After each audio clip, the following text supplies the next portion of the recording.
તો ગઈકાલના અધ્યાયમાં મને એવી સમજણ મને ગઈકાલના અધ્યાયમાં એવી સમજણ પડી હતી કે જીવના ઘણા બધા ગુણો હોય છે.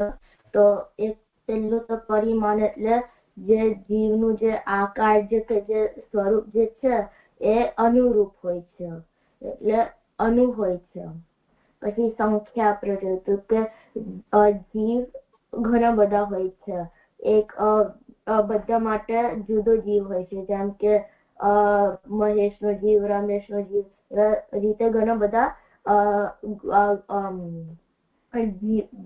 ઘણા બધા જીવો હોય છે.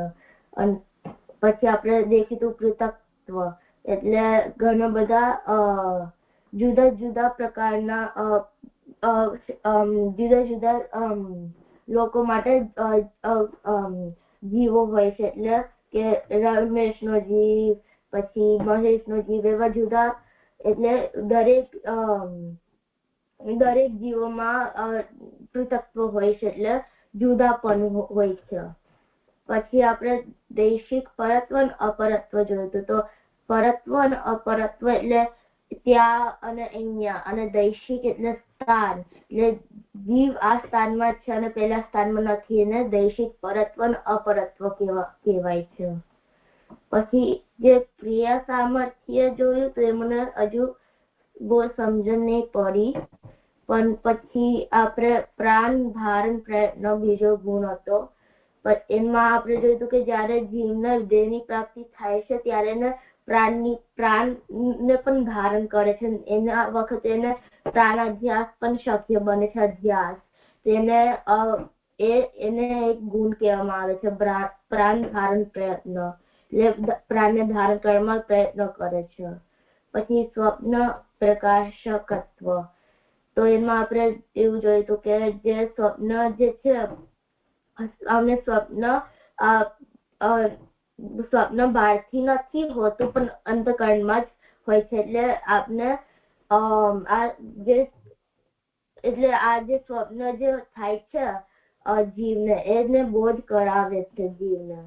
અને પછી જોયું કે લૌકિક ઇન્દ્રિય ગ્રાહ્યત્વ, એટલે જયારે જીવ લૌકિક ઇન્દ્રિયોને ગ્રાહ્ય કરે છે, એટલે ઇન્ટેક કરે છે. કારણ કે જે લૌકિક ઇન્દ્રિયો જે છે ને જીવનું સાક્ષાત્કાર નહીં થઈ શકતું. અને પછી વિસર્પી ચૈતન્ય, તો આપણે જોયું વિસર્પી એટલે પહેલા એનું તો જીવાત્મા અનુ પરિણામ છે, એટલે એનો આકાર અનુ છે. હવે જીવાત્મા અનુ છે પણ દેહ તો મોટું છે, તો હવે દેહના દરેક પાર્ટમાં ચેતનાનો અનુભવ થાય છે. તો આ કેવી રીતે થાય છે એવો પ્રશ્ન અહીંયા ઉભો થઈ શકે છે. તો ચેતનાનું ગુણધર્મ છે ચૈતન્ય, તેના લીધે થાય છે. એટલે ચૈતન્ય વિસક્તિનું નેચરનું હોય છે, એટલે આખા દેહમાં સ્પ્રેડેડ હોય છે. બધા દેહના પાર્ટમાં હોય છે એ ચૈતન્ય. તો જે વિસક્તિ ચૈતન્ય પહેલાના બધા ગુણો સ્વાભાવિક છે કે બાય ડિફોલ્ટ જીવાતના ગુણોમાં હોય છે. અને પછી જે છેલ્લો ગુણ છે વ્યાપકત્વ, તો એમાં જોયું કે જયારે મોક્ષના સમયે જે તિરોહિત આનંદ હતું એ ફરીવાર એનો આવિર્ભાવ થઈ જાય કે પ્રગટ થઈ જાય મોક્ષ મળ્યા પછી, તો એને વ્યાપકત્વ કહેવામાં આવે છે. તો વ્યાપકત્વ છે એટલે જેમાં બહારથી ઉમા રહેતા હોય એને વ્યાપકત્વ હોય છે, એટલે ટેમ્પરરી નેચરનું હોય છે. તો એને આગંતુક કહેવામાં આવે છે. અને પછી આપણે ઔપચારિક નો પણ ડેફિનેશન જોયું હતું કે ઔપચારિક એટલે ઉપચાર કરવાથી ગુણો આવે છે, અને જો ઉપચાર ના કરે તો એ ગુણો ના આવે.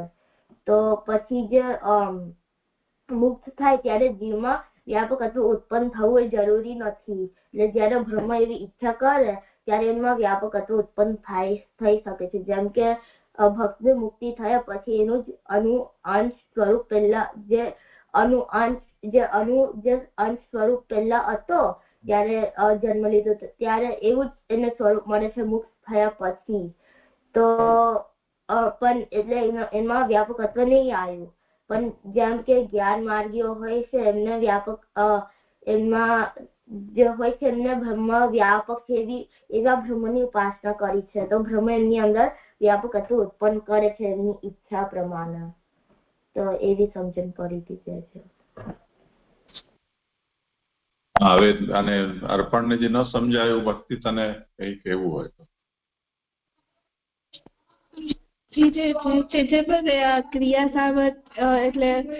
સામર્થ્ય મને એવું લાગે છે કે જે જીવ છે તે એક દેહ માંથી બીજા દેહમાં આવ જાવ કરી શકે છે. એટલે આની જે જીવનો સર્જન થી કરીને આપણે એવું જોયું કે જીવને જયારે બ્રહ્મ પ્રકટ કરે છે ત્યારે તે ચિદમાં હોય છે ને પછી તેનામાં એને સચ્ચિદાનંદાત્મક હોય છે તે જીવ. પછી તેનામાંથી આનંદ તિરોહિત કરે છે અને એના ગુણો પર તિરોહિત કરે છે. એના પછી એને દેહ 4 અધ્યાસ અને સ્વરૂપની સ્મૃતિ થાય છે ને પછી તેને દેહ મળે છે. તો જયારે એને દેહ મળે છે ને તો એને એક દેહ મળી પછી તેનો બીજો જન્મ થાય છે, કેમ કે આપણે સમજાયું તો કે એને દેહ મળી છે ને અભ્યાસ થયો છે તો એ કર્મ કર્યા વગર રહી ન શકે, તો તે કર્મ કરશે. એ કર્મના હિસાબે તેને એને કર્મના ફળ ભોગવા માટે, સારા કે ખરાબ ફળ, પાપ કે પુણ્ય ભોગવવા માટે તેને જન્મ લેવાના હશે. તો એ જન્મમાં તે એક દેહમાંથી બીજા દેહમાં આવ જાવ કરી શકશે. એટલે એક જન્મ પૂરો થયો તો એ બીજા જન્મ બીજી દેહમાં જઈ શકે છે જીવાત્મા. એવી જ રીતે તે જેવી રીતે દેહમાં આમ થઈ શકે છે તેવી રીતે લોકમાં, આ લોકમાં નહીં તો બીજા લોકમાં પુણ્ય કર્યા હોય તો કે સ્વર્ગમાં જશે એવી રીતે. અને આવી રીતે તેમાં સામર્થ્ય છે એવું મને લાગે છે ક્રિયા સામર્થ્યમાં. ઠીક છે.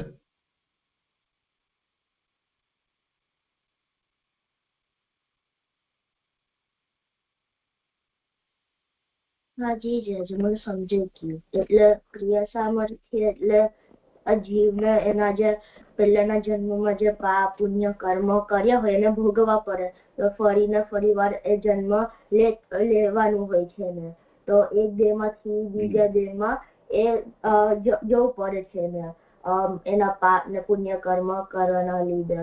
તો એના એવું કરવા માટે એને ક્રિયા સામર્થ્યનું ગુણ એમાં હોવું જોઈએ. તો એવું સમજણ પડી.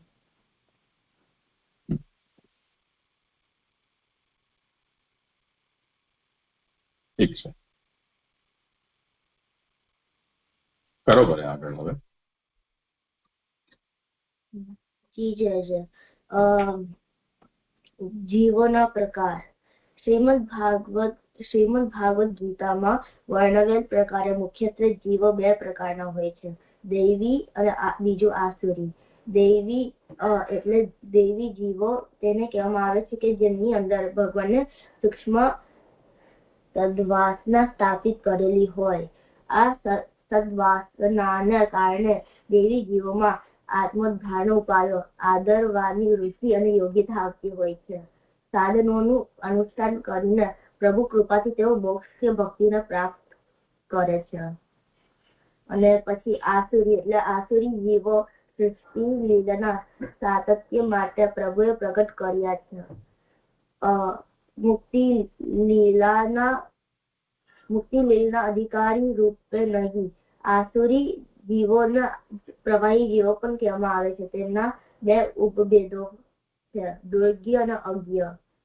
તો અન્વયે સમજણ પડી કે અહીંયા 2 પ્રકારના જીવો હોય છે, દૈવી જીવ અને આસુરી જીવ.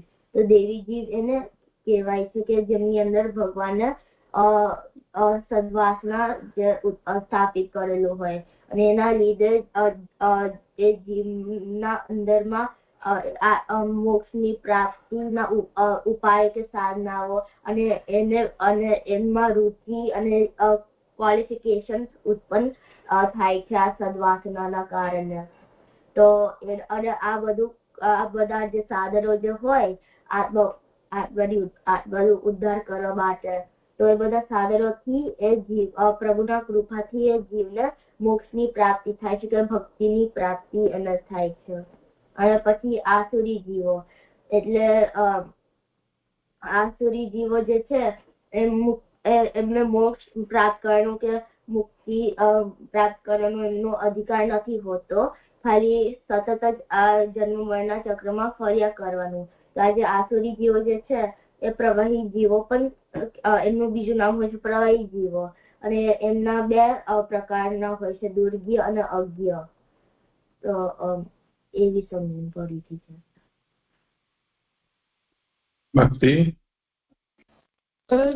તે મને એવું જ સમજાયું, પણ મને આમાં સૂક્ષ્મ સદ્વાસનાનો મતલબ ન સમજાયો. સૂક્ષ્મ સદ્વાસના બતાવો. જે મને અહીંયા સૂક્ષ્મ સદ્વાસના મને એવું લાગે છે કે આ સૂક્ષ્મ સદ્વાસનાના કારણે આ જીવના અંદર એવા અરુચિ આવે છે, એવી ક્વોલિફિકેશન્સ આવે છે જેનાથી એને મોક્ષની પ્રાપ્તિ થઈ શકે છે. અને એને સૂક્ષ્મ સદ્વાસના મને એવું લાગે છે. અને એના લીધે એ જીવને પ્રભુના કૃપાથી મોક્ષની પ્રાપ્તિ કે ભક્તિની પ્રાપ્તિ થઈ શકે છે.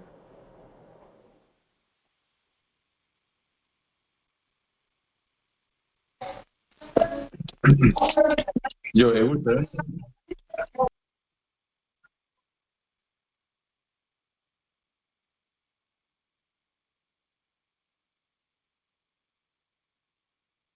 यहाँ पंक्ति ઉપર થોડું ધ્યાન આપો.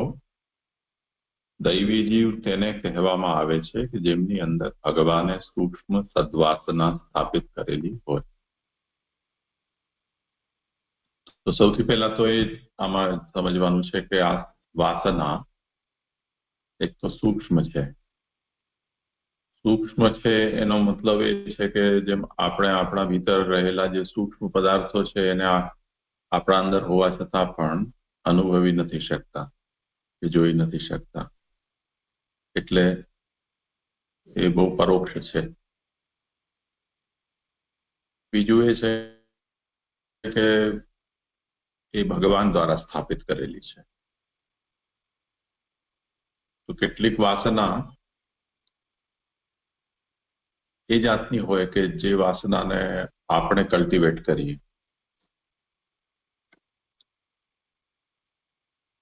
સત્સંગ દ્વારા, સત્કર્મ દ્વારા કે કોઈ વિશેષ પ્રકારની સાધના દ્વારા, સાત્વિકતા આપણા અંદર વધારીને. તો એ રીતે પણ એ જે વાસના છે, વાસના એટલે ઇમ્પ્રેશન, એક જાતનો સંસ્કાર. તો એ સૂક્ષ્મ સદ્વાસના, સત છે એ એટલે સારા પ્રકારની છે, અને ભગવાને એ સારા પ્રકારની વાસના સ્થાપિત કરેલી છે. એનું ઉદાહરણ આપણે એમ કહીએ કે જેમ આપણું નામ છે. પેદા થયેલો વ્યક્તિ ક્યારે પોતે પોતાનું નામકરણ તો કરે નહીં, નામ પર તો બીજા કરે. જે લોકો નામકરણ કરે છે એમના મનમાં એમના શું એક્સપેક્ટેશન છે બાળકના માટે, એ એમના નામ ઉપરથી આપણે એનો અંદાજ લગાવી શકીએ. તો જો માન લો કે કોઈએ લલ્લુ ટપ્પુ એવા કંઈ પણ નામ રાખ્યા હોય તો એના નામ, એ વ્યક્તિ જે નામ પાડનાર છે એના એક્સપેક્ટેશન એનાથી આપણને સમજ પડે, અથવા એ વ્યક્તિની માનસિક કક્ષા કેવી છે એ આપણે સમજી શકીએ. તો હવે જે કોઈ પણ નામ કોઈ આપણનું રાખ્યું, એ નામથી જ્યારે આપણે પોતાની જાતને ઓળખતા થઈએ તો એ આપણને કંઈ સજેસ્ટ કરે છે, નામ મોટિવેટ કરે છે. એનું ઉદાહરણ આપું છું કે આપણે ત્યાં એક અત્યારે ભારતમાં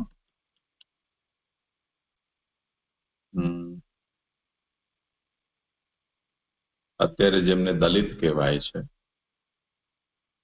પોલિટિકલી કે સોશિયલ ટર્મિનોલોજીમાં, એમનો એક નેતા છે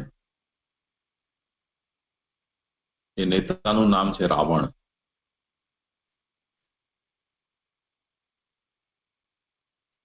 પૂરું નામ એનું જો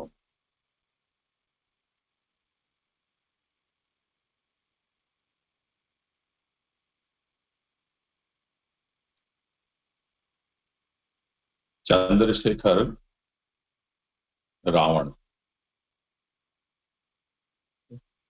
નામ તો રૂપાળું છે, પણ એણે પોતાનું જે પેટ નેમ છે એ રાવણ રાખ્યું છે.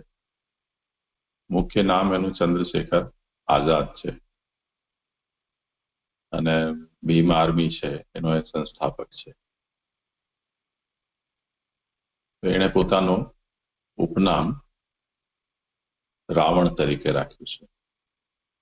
તો આ જે નામ છે એનાથી આપણને કંઈક સમજ પડે છે કે એની મેન્ટાલિટી શું હશે, કે એનો લાઈફનો જે મોટો છે એ શું હોય. તો આ એક જાતની વાસના એ વ્યક્તિના અંદર બીજના રૂપમાં રોપી દેવામાં આવી છે.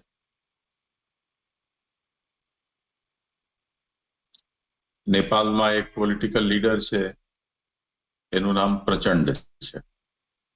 એ શાયદ તો પ્રધાનમંત્રી પણ બન્યો હતો થોડા સમય માટે. હવે પ્રચંડ જે છે એ મહાદેવજીનો એમ સમજો કે ગણ છે, પ્રમુખ ગણ. મહાદેવજીના ગણો છે એ ભૂત, પ્રેત, પિશાચ, રાક્ષસ આ બધા હોય છે. એનો આ લીડર છે. તો જે નામ જે છે એનાથી આપણને એ વ્યક્તિના પણ ચરિત્ર એ જાતનું આપણને જોવા મળે છે ઇન્સિડેન્ટલી.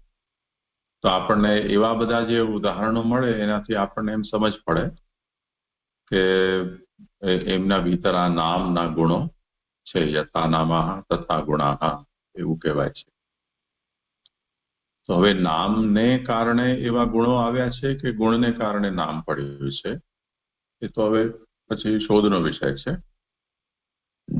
પણ બંને જાતના ઉદાહરણ મળતા હોય છે. તો આ એક જાતની સૂક્ષ્મ વાસના છે જે આપણે સમજી ન શકીએ એવી રીતે આપણા અંદર રહીને એ આપણને પ્રેરિત કરે છે.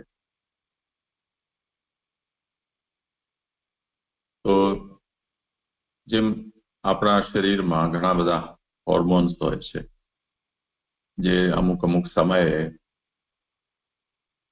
એ રિલીઝ થતા હોય, અવસ્થા પ્રમાણે, પરિસ્થિતિ પ્રમાણે. એ હોર્મોન્સ છે એ કોઈ પ્રતિક્રિયા પણ હોઈ શકે અને આપણને પ્રેરિત કરવા માટેનો એક ફોર્સ પણ હોઈ શકે.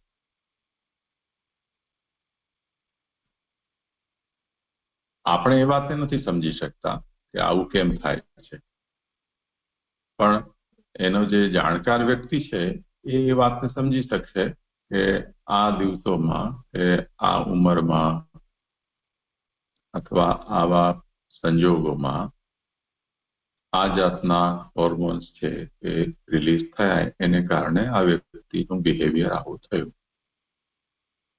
હવે જો એ હોર્મોન્સ છે એને યા તો તમે એક્સટર્નલ કન્ડિશન છે એને ચેન્જ કરો તો એનો પ્રભાવ હોર્મોન્સ ઉપર પડશે અને એનું સિક્રેશન કંટ્રોલમાં આવી શકે. જો આપણી સરાઉન્ડિંગ છે કે સર્કમસ્ટેન્સીસ છે એને કારણે એનો પ્રભાવ આપણા અંદર નથી પડ્યો, પણ આપણી જે બનાવટ છે શરીરની, મનની, એના પ્રભાવથી એ અવસ્થા કે સંજોગોમાં એ હોર્મોન રિલીઝ થઈ રહ્યા છે, તો પછી કોઈક બીજો ઉપચાર એનો કરવો પડે જેનાથી હોર્મોન્સ છે ફરી પાછા બેલેન્સ થાય. પણ આ બધી પ્રક્રિયા આપણા અંદર, આપણી બનાવટની અંદર છે અને એટલી સૂક્ષ્મ છે તે સામાન્ય મનુષ્ય એ વાતને નથી સમજી શકતો કે આનું કારણ શું છે, આવું શા માટે થયું. એવી રીતે આ કેટલાક ઉદાહરણો છે જે ઉદાહરણથી આપણે એમ સમજી શકીએ કે સૂક્ષ્મ સદવાસના કે સૂક્ષ્મ અસદવાસના એનો મતલબ શું છે. તો અહીંયા જેમ વાસના જે છે એ સદવાસના હોય છે, તેવી રીતે અસદવાસના પણ આસુરી જીવો છે એમાં અસદવાસના છે, દૈવી જીવોમાં સદવાસના છે. તો સદવાસનાનું કામ શું, એના માટે આપણે ત્યાં બીજો શબ્દ બીજ ભાવ છે આપણા સંપ્રદાયમાં. પુરાણની પરિભાષામાં સદસદ વાસના કે ભગવદ્ ગીતાના અંદર પણ સદસદ વાસનાના રૂપમાં આ વાત કહેવાયેલી છે. આપણે ત્યાં વરણ કે બીજ ભાવ એવી રીતે પણ એને સમજી શકીએ. એનું કામ એ છે કે પોતે પ્રકટ થયા વગર ભગવાનની એ ઈચ્છાનુસાર એ જીવના આખી જે યાત્રા છે એની બદ્ધ અવસ્થાથી લઈને મુક્તિ કે લય થવા સુધીની એને ગાઈડ કરવું. તો આ એ વાસનાનું કાર્ય છે. તો એ વાસના એ જીવાત્માની ગતિ અને પ્રવૃત્તિ બંને સમજી લો. એને નિયમિત કરવા માટેની ભગવાનની ઈચ્છા છે, જેને અહીંયા વાસના કહેવામાં આવી રહી છે. તો જેમ કોઈ વ્યક્તિનું નામ, ધારો કે આમ આ ઉદાહરણ આપણે લીધું બે ભાઈઓનું, એકનું નામ પ્રચંડ, એ તો ઉપનામ નથી, એનું સાચું નામ છે પ્રચંડ. તો મહાદેવજી તમોગુણના અધિષ્ઠાતા દેવતા છે, પ્રલયના દેવતા છે, અને એમના ગણોનું કાર્ય મહાદેવજીના કાર્યમાં સહયોગી બનવાનું છે.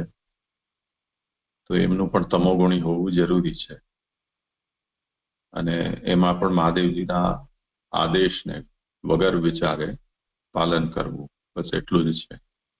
એટલે બુદ્ધિની તો કઈ જરૂર જ નથી, ખાલી ક્રિયાશક્તિ જ ત્યાં પર્યાપ્ત છે. તો એનો જે લીડર એ પ્રચંડ, તો એનું કેરેક્ટર કેવું હોય એની કલ્પના આપણે કરી શકીએ. તો આવું નામ જે માતા પિતાએ કે એના પૈબાએ રાખ્યું હશે, અને એ નામને પછીથી આ વ્યક્તિએ ક્યારે બદલવાનો પણ પ્રયાસ નથી કર્યો, જે કોઈ પણ બદલી શકે ચાહે તો નામને. તો એનો મતલબ એને જે પ્રચંડનું કેરેક્ટર છે એને પોતાની અંદર ઉતારવાનું એમને ગમે એવું છે. તો એને કામ પણ નેપાળમાં એવા જ કર્યા. આખો આપણો સનાતન ધર્મના હિસાબથી નેપાળનું રાજ્ય અને સમાજ વ્યવસ્થા ચાલતી હતી. એના સામે ચીનના સાથે ભળી જઈને નેપાળની રાજનીતિ, સમાજ વ્યવસ્થા બધું જ એને બદલી કાઢ્યું. જ્યારે રાજ્યમાં આવ્યો ત્યારે વધારે ન ટક્યો એ જુદી વાત છે. એને ખરેખર પ્રચંડ જેવું જ કામ કર્યું, જેવું નામ હતું તે. એમાં આજે સમાજ ઓલો ભીમ આર્મી વાળો છે રાવણ ચંદ્રશેખર, એનું પણ એ જ કાર્ય છે, પ્રચંડ ટાઈપનું છે કે સમાજના અમુક વર્ગને ઉશ્કેરીને અને જે અન્ય સમાજનો વર્ગ છે એમાં વિવાદ કરવો, લડાઈ કરાવવી, દંગા ફસાદ કરવા, બસ એ જ કાર્ય એનું છે. તો નામ આ રીતે કોઈકની ઈચ્છાના રૂપમાં પ્રકટ થયું છે, અને એ ઈચ્છા એના અંદર ઘૂસી જઈને એને એવા જ કામ કરવા માટે પ્રેરિત કરે છે. તો હવે સંક્ષેપમાં એ વાત થઈ કે ભગવાન એમ ઈચ્છે છે કે અમુક જીવ ભલે સૃષ્ટિમાં પ્રકટ થયા, ભગવાનથી વિચલિત થયા, તેમ છતાં પણ સારા સાધનો, દૈવી ઉપાયો, શાસ્ત્રીય માર્ગ કે ભક્તિ માર્ગ એને અનુસરે અને ભગવાન કૃપા કરીને એને ફરીથી એમના ઉત્તમ સ્થાનને સ્થાપિત કરે, મુક્તિના રૂપમાં કે ભગવદ લીલામાં, નિત્ય લીલામાં પ્રવેશ કરાવીને. એવી જેમના વિષયમાં ભગવાનની ઈચ્છા છે, એ ઈચ્છા એ જીવાત્મામાં સદવાસના તરીકે બીજ રૂપમાં કામ કરે છે. તો આ સદવાસનાને કારણે દૈવી જીવોમાં આત્મોદ્ધારના ઉપાયો આદરવાની રુચિ અને યોગ્યતા આવે છે. એવું એટલા માટે છે કે એમાં ભગવાને એવી વાસના એટલે કે પોતાની ઉદ્ધારની ઈચ્છા સ્થાપિત કરેલી છે. તો સાધનોનું અનુષ્ઠાન કરીને પ્રભુ કૃપાથી તેઓ મોક્ષ કે ભક્તિને પ્રાપ્ત કરે છે. આનાથી રિવર્સ છે કે આસુરી જીવો છે, એમને આ સૃષ્ટિ જો બધા જ સદવાસના વાળા હોય એને વાળા પરથી બધા જ ભક્તિ મુક્તિ પ્રાપ્ત કરી લે તો પછી આ સૃષ્ટિ તો ખાલી થઈ જાય. એટલે જેમ સ્ટેડિયમમાં પ્લેયર્સ હોય, સામસામા બે પક્ષના હોય માનો, અને બાકી બધા દર્શકો હોય, તો એક ગેમ પૂરી થાય તો પણ દર્શકો ભરેલા હોય, હલ્લા કરતા રહેતા હોય તો બધું ભરેલું ભરેલું લાગે. એવી રીતે આ જે સૃષ્ટિ લીલા છે એના સાતત્ય માટે એટલે એની કન્ટિન્યુએશન માટે, કન્ટિન્યુ રહે એટલા માટે ભગવાને આસુરી જીવોને પ્રકટ કર્યા. એટલે આ સૃષ્ટિમાં એ જન્મતા રહે, મરતા રહે, ફરી જન્મતા રહે, ચાલ્યા કરે. એમને મુક્તિ લીલાના અધિકારી ભગવાને નથી બનાવ્યા. તો એ પ્રવાહી જીવો છે, એના દુર્ગ્ય અને અજ્ઞ એવા બે ભેદ છે. તો એમના અંદર ભગવાને અસદ વાસના સ્થાપિત કરી છે, એમ સમજાય?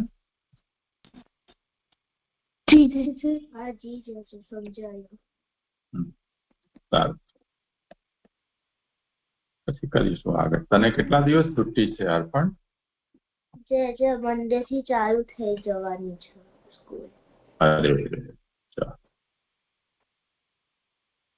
કઈ વાત